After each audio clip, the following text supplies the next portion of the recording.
저도 지난 한 주간 감기로 고생했는데 막 나서가는 중입니다만 목소리가 여전히 좀 불편합니다. 우리 앞뒤 좌우로 인사하시죠. 건강하십시오. 감기 조심하십시오. 네. 감기 걸리지 않도록 특별히 조심하시고요. 오늘 내일 마지막 추위가 있다니까 특별히 조심하시기 바랍니다.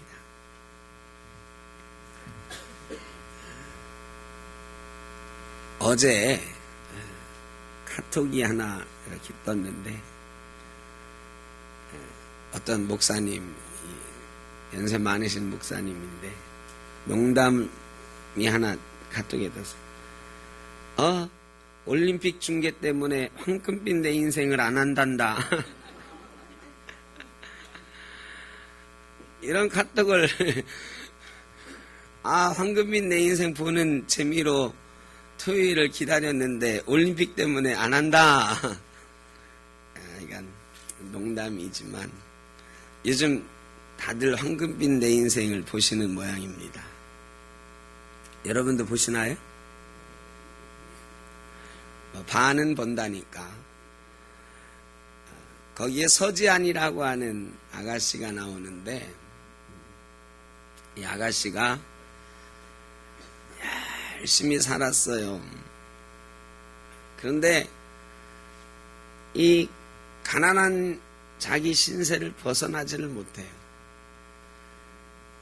비정규직 딱지를 좀 떼보려고 죽어라고 별의별 잔심부름까지 다 하면서 회사를 다녔는데 이제 내일이면 비정규직을 떼고 정규직 된다고 축하 인사도 다 받았는데 그 다음날 가보니까 떡하니 자기 친구가 낙하산 타고 내려와서 자기가 들어갈 정규직 자리를 꿰차고 앉았네. 절망하지요. 그러고 있는 그 아가씨에게 네가 재벌집 딸인데 너 재벌집으로 가겠느냐 하고 물어봅니다. 아버지는 너 가지 않을 거지? 라고 묻고 싶었지만 그 아가씨가 진짜는 재벌집 딸이 아니고 그 아가씨 동생이 재벌집 딸인데 그 아가씨가 엄마가 너무 고생하니까 그냥 순간적으로 그 아가씨가 딸이다 해버렸어요. 아버지는 상황을 돌려보려고 너 갈 거니 물어봅니다. 당연히 얘는 안 갈 거야 라고 할 줄 알고 그러면 그래 네가 사실은 그 집 딸이 아닌데 하고 얘기해 주려고 했던 거거든요. 근데 이 아가씨가 갈래요 그래요. 갈래요. 그러면서 내가 별의별 노력을 다 했는데도 내 인생은 안 바뀌고 앞으로도 내 인생이 나아질 기미가 보이지 않는다. 나는 이 굴레에서 좀 벗어나 보고 싶다고 충격적인 말을 아빠에게 하죠. 그리고 재벌집으로 들어가는 이야기가 전개가 돼요. 사람들이 살아가면서 열심히 노력을 해도 잘 안 된다 싶을 때 낙심하게 됩니다. 포기하게 됩니다. 그리고 평소에 자기 같으면 안 할 선택도 막 하게 되지요. 그런데 오늘 하나님께서는 우리에게 말씀하십니다. 심은 대로 거둔다. 이것이 하나님 나라의 큰 원리입니다. 심은 대로 거둡니다.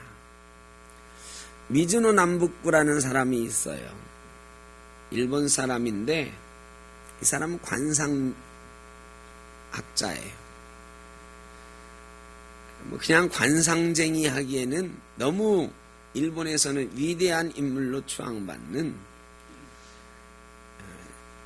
17세기, 18세기를 살았던 사람인데 18세기에 일본 정부에서 이 사람한테 대일본인 미즈노 남북구라고 하는 일본 정부가 인정한 대일본인이라고 하는 칭호를 받았던 사람이에요. 한때는 제자가 3,000명이 넘었던 위대한 인물로 꼽히고 있습니다. 이 사람이 어릴 때는 참 불우한 삶을 살았어요. 그래서 어릴 때부터 술과 도박, 싸움을 일삼는 사람이었습니다. 18살에 감옥에 갔습니다. 감옥에 가서 1년 살고 나왔는데 감옥에 있는 동안 감방에 들어오는 사람들 얼굴을 유심히 이렇게 보면서 하나 찾아낸 게 있어요. 세상에서 밖에서 살 때는 몰랐는데 감옥에 들어와서 보니까 감옥에 들어오는 사람의 얼굴에는 밖에 있는 사람들하고는 다른 뭔가 공통점이 보이는 거예요. 그래서 이 사람이 저 얼굴에 뭔가 있다 이런 생각을 하고 1년 뒤에 감옥에서 나가가지고 관상쟁이를 찾아갑니다. 관상가를 찾아가서 내 얼굴 관상이 어떻습니까? 하고 물어봤어요. 그랬더니 관상가가 이렇게 얼굴 보더니 깜짝 놀라면서 당신은 1년 안에 죽을 상입니다.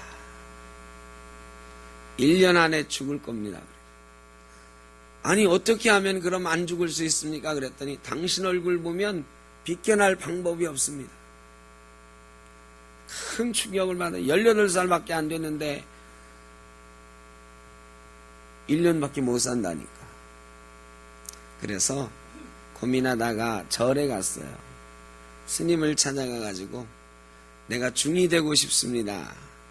내 머리 좀 깎아주십시오. 중이 되면 혹시 죽음을 면할 수 있을까 해서. 근데 이 스님이 말이죠. 이 미즈노 남북구한테 뭐라고 하냐면 당신은 중이 될 수 없으니 1년 뒤에 찾아와라 그래. 아니 스님 내가 1년 뒤에 죽는다고 해가지고 그것 좀 피해보려고 중이 될까 했는데 1년 뒤에 오라고 하면 말이 됩니까? 그랬더니 내가 보니까 당신 1년 뒤에 안 죽는다고. 아니 관상쟁이가 틀림없이 죽는다고 했는데 아니라고. 당신 안 죽는다고. 어떻게 하면 안 죽을 수 있습니까? 스님이 콩 한 주먹을 주면서 요 정도 콩을 가지고 앞으로 매일 새끼를 떼우면서 살아라. 1년 동안. 그럼 당신 안 죽는다. 여러분 콩 한 주먹 가지고 새끼를 다 먹으면 그게 밥맛이 있겠나요?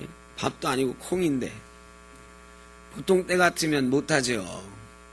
그런데 그거 먹으면 살 수 있다는데요. 똥이라고 해도 먹을 판인데 미즈노 남북구의 젊은 청년이 콩 한 주먹 가지고 새끼를 떼우면서 살기 시작했어요. 1달, 2달, 10달, 12달, 1년이 지났는데 죽었을까요? 안 죽었을까요? 안 죽었으니까 유명한 사람이 됐지. 안 죽은 거예요. 이 사람이 너무너무 기분이 좋았어요. 그런데 한편으로 화가 났어. 왜 화가 났을까요? 그놈의 관상쟁이 때문에 내가 1년 동안 콩 먹고 살았구나. 이 사기꾼 관상쟁이를 찾아갔어요. 당신 나 아느냐 그랬더니 잘 모르겠는데 뭔 소리냐고. 당신이 1년 전에 내 관상을 보고 1년밖에 못 살 거라고 그랬지 않냐고. 근데 내가 지금 버젓이 살아왔다고. 관상쟁이가 놀라면서 그 얼굴을 뚜렷이 쳐다봤어요. 이상하다고. 당신은 죽을 상이 절대 아닌데 내가 왜 그런 말을 했을까? 당신 1년 동안 어떻게 살았느냐 그랬더니 미즈노 남북구가 내가 1년 동안 콩만 먹고 살았다고. 그랬더니 관상쟁이가 딱 무릎을 치면서 그렇구나. 그래서 당신이 산 거다. 당신이 콩만 먹으면서 당신을 절제하고 당신을 다스리면서 살았기 때문에 당신 얼굴상이 변했다. 1년 전에 당신은 틀림없이 죽을 상이었는데 1년 만에 당신의 얼굴상이 변했다. 그러는. 이때부터 미즈노 남북구가 본격적으로 관상 공부를 해요.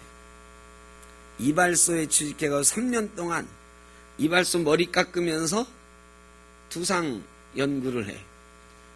또 3년은 목욕탕에 가가지고 사람들 떼밀어주면서 이 몸을 연구해. 몸상. 또 3년은 화장터에 시체 처리하는 사람으로 3년을 근무하면서 사람의 골격을 연구해. 그래서 9년 동안 공부한 끝에 관상학의 비밀을 터득을 했대요. 그리고 그가 유명한 관상학가라고도 안 하고 사상가라고도 합니다. 사상가가 되었어요. 그가 말합니다. 내 관상은 원래 죽을 관상이었고 지금도 내가 봐도 내 관상은 그렇게 좋지 않다. 키는 작고 얼굴은 좀스럽다. 입은 작고 눈은 움푹 들어갔다. 눈썹이 없고 이마는 좁다. 코는 낮고 광대뼈는 높다. 박복하고 볼품없는 모습이다. 이게 자기가 자기 관상을 보고 얘기하는 거예요. 실제로 그 사람 얼굴을 그림으로 그려놓은 거 보면 정말 못생겼다 싶어요. 그런데 제자들이 물어봤어요. 그런데 스승님은 어떻게 그런 관상을 가지고 이렇게 성공적인 삶을 살 수 있었습니까? 내 타고난 관상은 볼품없는 박복한 관상이었지만 절제하고 인내하고 노력한 결과 내 관상을 바꾸어가고 내 운명을 바꾸어갈 수 있었다. 여러분, 관상 믿으십니까? 우리 옆에 있는 분 관상을 한번 좀 봐주세요. 1년을 못 살 겁니다. 이런 얘기 하지 마시고. 여러분, 관상이 어떻게 타고났든 지금 그 사람이 무엇을 하느냐, 무엇을 심느냐에 따라서 그 사람의 인생이 바뀔 수 있다고 믿으는 안 믿고는 자기 인생을 통해서 얘기하는 거예요. 그래서 이 사람이 운명을 바꾸는 법, 뭐 이런 책을 많이 써가지고 아주 유명해졌어요. 우리가 지금 무엇을 심느냐에 따라 우리의 운명도 바뀔 수 있다는 것입니다. 여러분, 우리의 지금 모습은 바꿀 수가 없어요. 왜? 과거에 우리가 무엇을 심었느냐가 지금 우리의 모습을 결정하고 있기 때문입니다. 그런데 우리가 미래에 어떤 모습으로 살아갈 건가는 바꿀 수가 있어요. 지금 내가 무엇을 심느냐에 따라서 우리의 미래가 바뀌는 것이기 때문입니다. 오늘 하나님께서 우리에게 말씀하세요. 사람이 무엇으로 심든지 그대로 거두리라. 여기에 헬라어 성경을 보면요, 제가 이렇게 하나하나 대조하면서 살펴봤어요. 그랬더니 실제로 단어 하나가 번역이 빠져 있어요. 가르라고 하는 단어가 번역이 빠졌어요. 이 가르라고 하는 단어는 단언컨대 반드시 확실히 말하는데 이런 뜻이에요. 그러니까 이 사람이 무엇으로 심든지 그대로 거두리라는 이 말씀은 좀 더 정확히 번역하면 내가 단언컨대 사람이 무엇으로 심든지 반드시 그대로 거두리라, 이렇게 해석해야 돼요. 그런데 이 우리나라 성경을 번역하면서 운율이라는 게 있잖아요. 성경은 또 생략해도 되는 말들은 운율을 위해서 생략을 한 거예요. 사람이 무엇으로 심든지 그대로 거두리라. 여기에 단언컨대 반드시 이런 말이 안 들어가도 어뜻이 통하거든요. 운율이 더 좋고. 그래서 이렇게 번역을 한 거지. 그런데 원래대로 하면 뜻이 반드시라고 하는 단어가 들어가 있다. 하나님이 강력하게 말씀하시는 거예요. 무엇으로 심든지 반드시 그대로 거둘 것이다. 이게 하나님의 말씀입니다. 무엇으로 심든지 그대로 거두게 될 줄로 믿습니다. 아브라함이 이삭을 바치라고 한 하나님의 말씀을 들었어요. 그리고 그대로 따르죠. 하나님이 그때 그래요. 네가 네 아들 내 독자 이삭도 아끼지 않고 나에게 바치려고 했으니 내가 너에게 큰 복을 주리라. 아브라함은요, 하나님이 자기가 이삭을 죽이더라도 하나님이 어떻게 할 줄 알았어요? 다시 살리실 줄을 믿었어요. 하나님이 이삭을 통해서 큰 민족이 되게 하리라 약속하셨거든요. 그것을 믿는 믿음으로 심었어요. 다른 거 생각 안 했어요. 이삭을 바치라 그러니까 아브라함이 오래 고민하지 않고요. 밤새도록 고민을 했겠지. 근데 바로 그 다음날 아침에 이삭을 데리고 모리아산으로 떠나거든요. 아브라함이 믿음으로 바친 거예요. 믿음으로 심은 거죠. 다른 것 생각하지 않고 하나님이 약속하셨으니 죽은 이삭도 살릴 거다. 나는 믿음으로 심었더니 하나님이 그것을 큰 의로 여기시고 복을 주셨다고 성경은 기록하고 있습니다. 하나님을 믿고 그 믿음대로 심으면 크게 거두게 되는 줄로 믿습니다. 우리가 믿음으로 심어야 되는 거지요. 어린아이들 말이죠. 이 강대상 정도 되는 높이, 애들한테는 굉장히 큰 거죠. 3살, 4살 된 애들한테. 얘들을 여기 위에다 세워놔요. 세워놓고 저 밑에서 아빠가 손 벌리고 뛰라 그래. 애들이 뜁니까 안 뜁니까? 뛰어요. 요즘 애들은 4살 되면은 다 알아가지고 안 뛰나? 애들이 뛰어요. 생각 없을 나이에 애들은 뛰어. 아빠가 뛰라고 하면 뛰어요. 왜? 아빠가 받아주실 줄 아니까. 그런데요, 애들이 조금 자라서요, 7살, 8살, 이 학교 들어가고 막 그래 봐요. 그때 이제 자기 키보다 더 높은 데서 아빠가 받아줄 테니까 뛰어 그러면 뛰어요, 안 뛰어요? 잘 안 뛰어요. 아빠 미쳤어 그런다고. 그러다 못 받으면 그런다고. 물어봐. 3살 때는 그런 거 안 물어봐. 아빠 받을 거지? 아빠 못 받으면 안 돼? 이런 얘기 없어요. 그런데 6살, 7살, 8살, 9살 되면 아이 아빠 그러다 못 받으면 이렇게 된다고. 여러분, 우리 믿음이 어린아이와 같은 때가 있었어요. 어린아이처럼 순수하게 하나님 말씀이면 콩으로 매주를 쓴다고 해도 믿고 그대로 한 적이 있었어요. 그런데 지금은 따지고 계산이 앞서요. 그래서 하나님이 뛰라고 하는데도 못 뛰고 망설일 때가 많이 있어요. 아브라함은 뛰라고 하니까 아무 생각 없는 어린아이처럼 믿음으로 뛰었더니 하나님이 받으시고 귀한 열매를 맺게 하신 줄로 믿습니다. 하나님이 우리에게 그렇게 말씀하세요. 스스로 속이지 말라. 스스로 속이지 말라. 이 스스로 속이지 말라, 이게 뭐냐? 원어를 좀 더 정확하게 번역하면 미혹받지 말라, 이런 뜻이래요. 미혹받지 말라. 스스로 미혹받지 말라. 이 말이 뭐예요? 스스로 생각해가지고 자꾸 유혹에 빠지지 말라는 거예요. 우리가 미혹을 받는다는 거예요. 뛰어내리면 괜찮을까? 하나님, 뛰어내리는 방법 말고 족이 내려가는 방법도 있는데 굳이 왜 뛰라고 하시는가요? 하나님, 저는 요거 계단으로 내려갈게요. 이렇게 한다는 거죠.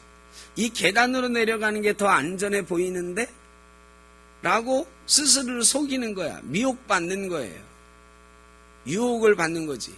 뛰어내리면 하나님이 받으실까? 아니면 조금 천천히 가더라도 계단으로 가는 게 안전할까? 뭘 택한다? 계단으로 가는 게 더 안전하지 뭐. 하나님, 괜히 무리하지 마세요. 나 계단으로 내려가도 살 수 있으니까. 이게 안전한 방법을 찾는 것 같지만 스스로 속이는 거다. 스스로 속이는 이유는 뭐냐? 미혹받는 이유는 뭐냐?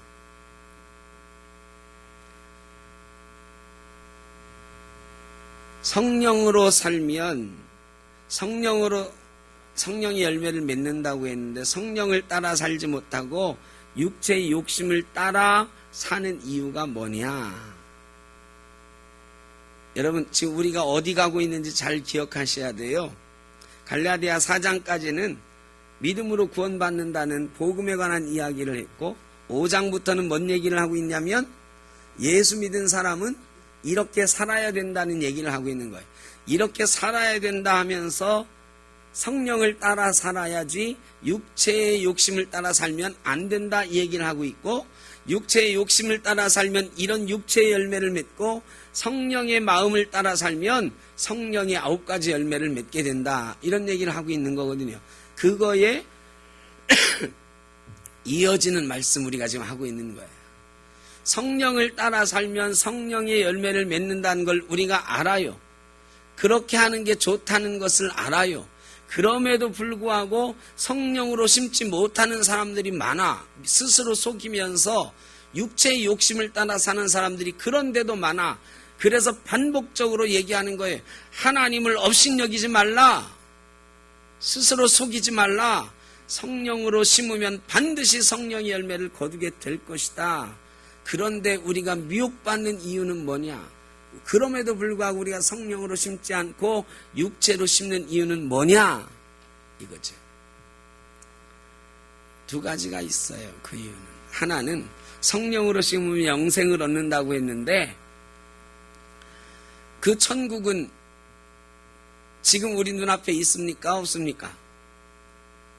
지옥이 우리 눈앞에 있어요? 없어요? 첫째는 천국과 지옥이 당장 눈앞에 보이지 않는다는 거예요. 그러니까 그래, 내가 육체의 욕심을 따라 심어가지고 지옥 가면 안 되지 하다가도 지옥은 당장의 일이 아니고 내가 죽어서 가는 건데, 야 그냥 지금은 이렇게 하다가 죽기 1년 전부터 열심히 믿자 하는 거야. 지금 당장은 천국과 지옥이 보이지 않으니까 미혹을 받아요. 두 번째는 성령을 따라 심는다고 다 잘 사냐? 육체를 따라 심는 사람도 잘만 살더라. 세상에 그렇게 보이는 일들이 많기 때문이에요. 여러분 어때요? 예수 믿는 사람만 잘 사나요? 예수 안 믿고 지 맘대로 사는 사람들도 잘 사는 사람이 많더라. 예수 믿고 사는데도 가난하게 병들면서 어렵게 사는 사람이 많더라. 그래가지고 스스로 속이는 거야. 봐, 저 사람 저렇게 해도 잘 살잖아. 나도 저렇게 한번 해보지 뭐. 이렇게 스스로 속이는 거야. 유혹을 받는 거예요. 그런데 하나님이 그 뒤에 한 말씀 더 하십니다. 하나님은 업신여김을 받지 아니하시나니. 스스로 속이는 우리에게 한 말씀 더 하시는 거예요. 야 이놈아, 하나님이 업신여김을 받는 분이 아니다. 하나님은 조롱당하는 분이 아니다. 하나님이요, 자존심이 정말 세신 분이에요. 나 외에 다른 신을 섬기지 말라고 제1계명으로 주신 분이에요. 우리가 하나님 왜 그래요? 도대체 하나님이 계신 거예요? 이런 얘기를 자꾸 하는 세상이 되면 하나님이 자존심 상하시는 거예요. 하나님은 절대로 조롱받지 않으신 분이에요. 여러분, 세상처럼 죽어라고 심었는데도, 열심히 심었는데도 그 열매가 나타나지 않는 것이 하나님 나라라고 하면 하나님이 조롱받으실 거 아니에요. 그런데 하나님은 그런 조롱 받으신다 안 받으신다? 안 받으신다. 그런 조롱받는 분이 아니다. 그렇게 업신여김 당하는 분이 아니다. 심으면 반드시 심은 대로 거두게 하는 분이다. 반복적으로 약속하시는 거예요. 그러면서 때가 이름에 거두리라. 낙심하지 말지니 포기하지 아니하면 때가 이름에 거두리라. 때가 있다는 거예요. 지금 거두지 못하는 것 같아도 하나님이 정하신 때가 되면 반드시 어떻게 될 것이다? 거두게 될 것이다. 하나님은 실수하시는 분이 아닙니다. 포기하지 않고 낙심하지 않고 계속 심으면 심은 대로 거두게 될 줄로 믿습니다.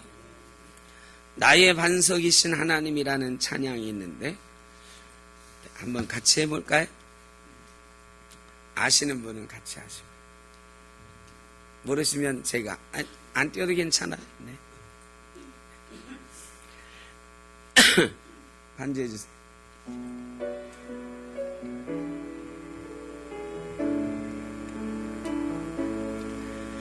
나의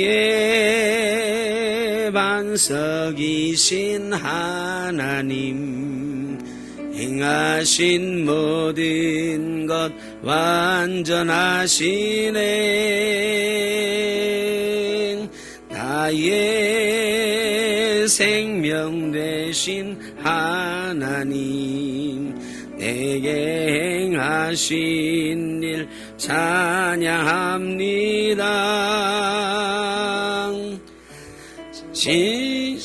진하신 하나님, 실수가 없으신 좋으신 나의 주, 신실하신 하나님, 실수가 없으신 좋으신 나의 주.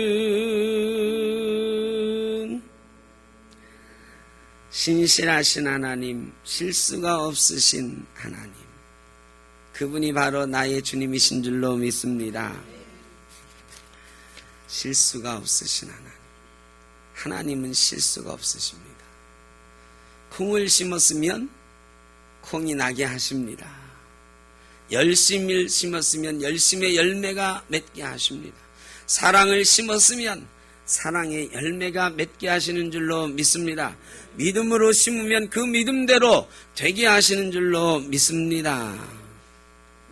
지금 아니라도 하나님의 때가 되면 거두게 되는 것입니다. 그러면 언제요? 언제가 하나님의 때인데요? 그것을 아는 게 우리 믿음의 눈을 여는 거예요. 믿음의 눈이 열리면 지금은 하나님의 때가 아니구나 알 수가 있어요. 눈을 감으면서 또 그러지요. 내가 이렇게 평생 심어왔는데 내 대에는 다 거두지 못했더라도 너희 세대에 구하게 될 것이다. 여러분, 우리 대에 못 구하면 우리 자녀의 대에도 구하게 될 것을 우리가 믿게 되고 하나님은 그렇게 해주시는 줄로 믿습니다. 여러분, 지금 당장 거두지 못하니까 마음이 조급해서 육체의 마음으로 심기도 하고 내 뜻대로 심기도 하는 거예요. 그런데 하나님의 말씀을 믿고 낙심하지 말고 포기하지 않고 계속 심으면 하나님의 때가 이름에 반드시 거두게 될 줄로 믿습니다. 성령을 위하여 심으라. 육체를 위하여 심는 자는 육체로부터 썩어질 것을 거두고 성령을 위하여 심는 자는 성령으로부터 영생을 거둘 것이다. 성령을 위하여 심으라 그랬어요. 성령을 위하여 심는다. 이게 무슨 뜻일까요? 성령을 위하여 심는다는 것은요, 성령님께서 기뻐하시는 것을 위하여 심는다는 거예요. 하나님을 위하여 심는다는 건 뭐예요? 하나님께서 기뻐하시는 것을 위하여 심는다는 거예요. 하나님이 기뻐하시는 일을 한다는 거죠. 여러분 자녀 중에 어릴 때 공부를 막 가르치고 학교를 보냈는데 얘가 중학교 올라갔는데 ABCD 배우잖아요. 이제 영어도 잘하겠지 막 그랬는데 굿모닝만 할 줄 아는 거야. 그 다음부터는 굿애프터눈도 모르고 굿이브닝도 몰라. 할 생각을 안 하는 거야. 영어 재미없다고, 너무 어렵다고. 야, 그래도 너 대학 가려면 영어 해야 된다. 앞으로는 영어를 꼭 알고 살아야 된다. 이렇게 엄마 아빠가 계속 얘기를 하는데도요, 영어에 취미가 없어요. 그래, 부모님 마음이 늘 답답해. 영어 시험 받으면 중학교 1학년 때는 ABCD니까 그래도 6, 70점 이렇게 맞는 것 같더니 2학년부터 올라가던 영어는 거의 찍는 거야. 볼펜 굴려. 잘 굴리면 30점, 못 굴리면 20점. 그런데요, 어느 날 갑자기 성적표를 가져왔는데 영어가 40점이 됐어요. 야, 너 찍는 재주가 좋아졌구나. 이렇게 생각을 했는데 그 다음 성적표를 갖고 왔는데 이번 영어 50점이 됐네. 이게 뭔가 달라졌구나. 그래 이렇게 봤더니 애가요 단어장을 보면서 단어를 외우고 다니네. 굿모닝만 할 줄 알던 놈이 굿이브닝 막 하면서 영어로 인사도 하고 하와이유도 하고 그러네. 뭔 일인가. 그 다음에는요 영어가 갑자기 70점 80점 맞아오는 거야. 부모님이 너무 신났어. 그래 한 번은 이 아이를 불러놓고 물어봤어. 너 도대체 비결이 뭐냐. 우리가 그렇게 영어 공부 좀 하라고 해도 안 하더니 이 아이가 답하기를 우리 학교에 영어 선생님이 새로 왔는데 예쁜 선생님이 왔는데 나보고 머리 쓰다듬어 주면서 착하다고 그래. 근데 이 영어 선생님한테 잘 보이고 싶어서 영어 공부만 쪼가라고 열심히 한다고. 여러분 어릴 땐 낙서하는 것도 싫어하던 애가 미술이라면 끔찍하던 애가 갑자기 크레파스 사달라고 하고 물감을 사달라고 하고 붓 사달라고 하고 캔버스 사달라고 하고 어느 날은 미술반 들어가겠다고 그래요. 그러면 틀림없이 뭐다? 미술반에 예쁜 애가 있든지 미술 선생님이 예쁘든지 선생님을 좋아하면 그 과목 성적은 틀림없이 어떻다?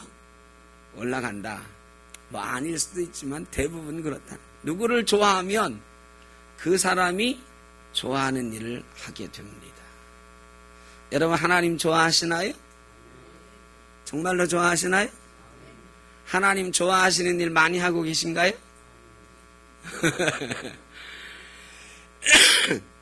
하나님을 좋아하면 누구 좋아하는 일을 한다? 나 좋아하는 일 한다? 하나님 좋아하는 일 한다. 하나님 기뻐하시는 일을 하게 된다는 것입니다. 성령을 위하여 심으라. 성령님 기뻐하시는 일을 하라. 하나님을 위하여 심으라. 하나님 기뻐하시는 일을 하라. 우리가 하나님을 사랑한다면, 하나님을 좋아한다면, 예수님을 좋아한다면 성령을 위하여 심게 될 줄로 믿습니다. 그런데 우리가 또 그러지 못할 때도 많잖아요. 왜 그럴까요? 오해가 있어서 그래. 하나님 사랑한다는 것에 대한 잘못된 생각이 우리 가운데 있어요. 어떤 농부가 하나님을 잘 섬기는 농부가 있었습니다. 정말 하나님을 사랑해요. 그런데 콩값이 매일 올라가. 요즘 콩값 굉장히 비싸죠, 여러분. 요새 그래서 이 콩이 우리나라 콩, 그 청국장 이런 거 우리나라 콩으로 띄운다? 이거 정말 드물어요, 그죠? 근데 누가 그러시다. 어느 날 갔더니 청국장집에 맛이 변했다고. 그거 다른 데서 가져온 콩으로, 다른 데서 가져온 메주로 한 거예요. 콩값이 비싸져요. 이 농부가요, 콩값이 계속 비싸지니까 자기 밭농사 싹 정리하고 거기다가 뭘 심었어요? 콩을 심었어요. 콩이 비싸지니까 부자가 되려고 콩을 심고 매일 물 주고 거름 주고 또 기도했어. 콩 잘 자라게 해주십시오. 콩 잘 자라게 해주십시오. 정말로 열심히 심고 뿌리고 했더니 콩이 잘 됐습니다. 그래서 이제 추수할 때가 돼가지고 내가 얼마나 벌 수 있을까 하고 시세를 알아보러 나갔는데 이게 웬일이에요? 시세가 작년에 반도 안 되는 거야. 따져보니까 내가 이거 원금 빼기도 쉽지 않게 됐어. 왜 그랬을까요? 콩이 비싸다고 하니까 전국 방방곡곡에 밭이란 밭에는 다 콩을 심은 거야. 콩이 막 풍년이 돼가지고요. 콩이 막 넘쳐나니까 콩값이 똥값 된 거야. 그래 이 농부가 말이죠. 가슴을 치면서 하나님한테 항의하기 시작했어. 하나님 이럴 수가 있냐. 내가 그렇게 하나님 열심히 섬기고 하나님 뜻대로 살기 위해 애를 썼는데. 그러다가 무릎을 탁 치면서 하나님한테 기도하기 시작했어. 하나님께서는 죽은 자도 살리시고 병든 자도 일으키시고 콩도 팥으로 되게 하실 줄로 믿습니다. 내 밭에 있는 콩은 다 팥이 되게 해주십시오. 밤새도록 기도했어요. 믿음으로 기도했어요. 하나님을 내가 사랑하니까 하나님이 콩을 팥으로 바꿔주셨을 거야 하고 콩밭에 갔어요. 콩이 다 팥으로 변해 있었으면 좋았겠는데 여전히 콩이었어요. 아니 하나님 이럴 수가 있습니까? 믿음으로 기도하면 이 산더러 저 산으로 저 바다로 빠지라고 해도 된다더니 하나님 믿음으로 구하면 뭐든지 된다더니 하나님 그 말씀은 거짓말입니까? 내가 하나님을 열심히 사랑했는데 이럴 수가 있습니까? 그런데 하나님이 딱 한마디 하시는 거예요. 뭐라고? 심은 대로 거두리라. 여러분 착각하는 거죠. 우리가 다른 것을 심고 우리 마음대로 심어놓고 하나님 사랑하니까 하나님 이걸 바꿔주세요 하면 바뀔 수도 있다라고 하는 것, 이런 믿음 가지고 우리가 하나님 사랑한다고 하면서 심어요. 하나님 사랑한다고 하면서 심지만 따지고 보면 누구를 위해서 심느냐? 나를 위해서 심어. 내 욕심을 위해서 심어놓고는 나중에 하나님 이럴 수가 있습니까? 내가 하나님 사랑하는데 이럴 수가 있습니까? 얘기를 하는 거예요. 여러분 잘 생각해 보십시오. 우리가 누구 기뻐하는 일을 하면서 기도하고 있는가? 누구 기뻐하는 것을 구하고 있는가? 따져보면 하나님 기뻐하시는 일보다 내가 기뻐하는 일을 먼저 생각해 놓고 이것이 하나님 기뻐하시는 일이라고 더 씌우고 착각하는 경우가 많이 있다는 것입니다. 여러분 그래서 우리가 하나님 사랑한다고 하나님의 일을 한다고 착각하는 일이 생기는 거예요. 여러분은 무엇을 심고 계십니까? 정말로 내가 좋아하는 것 말고 하나님 기뻐하시는 일을 위하여 심고 계십니까?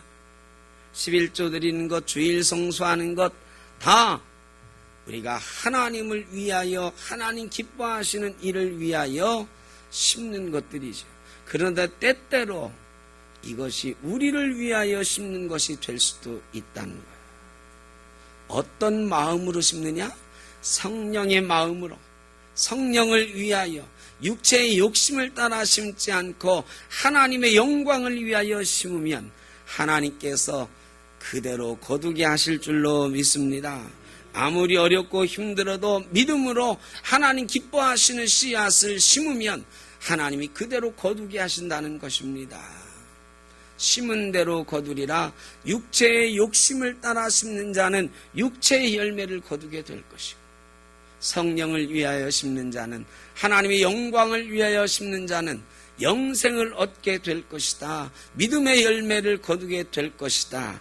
오늘 우리에게 주신 하나님의 말씀입니다. 여러분 오늘 우리는 하나님의 기뻐하시는 일을 위하여 성령의 마음으로 심을 수 있기를 주의 이름으로 축원합니다. 성령님은 눈에 보이지 않잖아요. 지금 눈에 안 보여요. 성령님이. 그래서 성령님을 위해서 성령님 기뻐하시는 일을 위해서 성령님을 위해서 뭔가를 좀 드리고 싶은데 심고 싶은데 눈에 보이지 않으니까 뭘 해야 될지 잘 모르는 경우도 있어요. 거기에 대한 답도 주셨어요. 그러면 어떻게 심을까요? 무엇을 심을까요? 10절 그러므로 우리는 기회에 있는 대로 모든 이에게 착한 일을 하되 더욱 믿음의 가정들에게 할지니라. 매일 나와서 하나님께 예배할까요? 그럼 매일 11조만 할까요? 헌금하면서 찬양만 할까요? 이게 착각하기가 쉬운데요. 하나님이 원하시는 성령의 일은, 성령님 기뻐하시는 일은 우리 주변에 있다는 거예요. 우리는 기회 있는 대로 모든 이에게 뭘 하라고요? 착한 일을 하라고요. 여러분 특별히 믿음의 가정에게 하라고 그랬습니다. 여러분 우리 교회 교인들을 위해서 여러분 어떤 착한 일을 해보셨습니까? 잘 생각해 보십시오. 기회 있는 대로 나와 함께 예배하는 우리 성도들을 위해서 착한 일을 하라는 거예요. 그런데 가만히 보면 하나님의 일을 하는 경우도 있고 또 뭐 여러 가지로 우리 교회를 위해서 봉사하는 일들이 있는데 가끔 보면 옆에 있는 우리 성도를 위해서 하지 않고 자기 만족을 위해서 하는 사람도 있고요.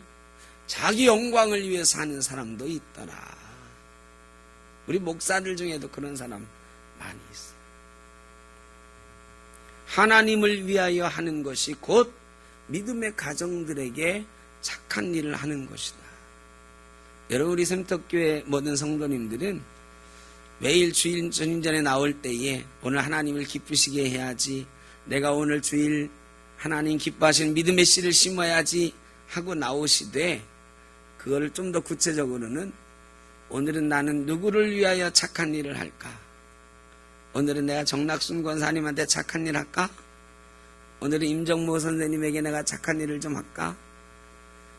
기회 있는 대로 우리 믿음의 가정들을, 믿음의 권속들에게 착한 일을 하다 보면 그 착한 일이 다 내가 이름에 우리가 거두게 되는 일이 되는 줄로 믿습니다.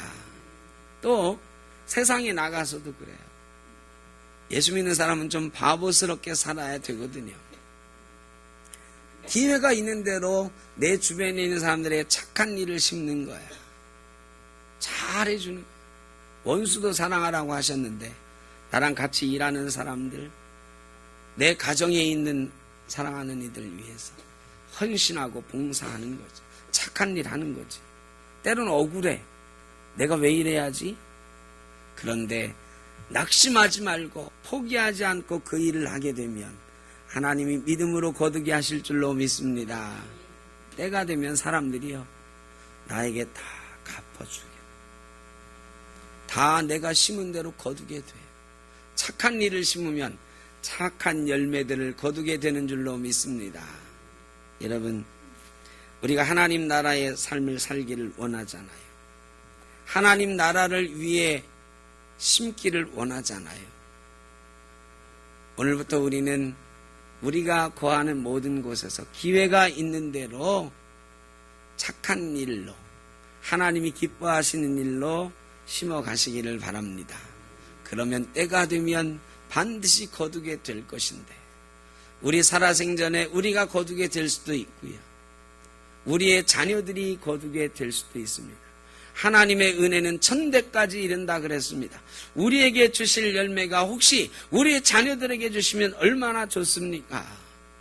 때가 되면 거두리라는 이 말씀 믿고 오늘도 열심히 믿음으로 하나님 기뻐하시는 열매를 위하여 씨를 심는 저와 여러분 되시기를 주의 이름으로 축원합니다.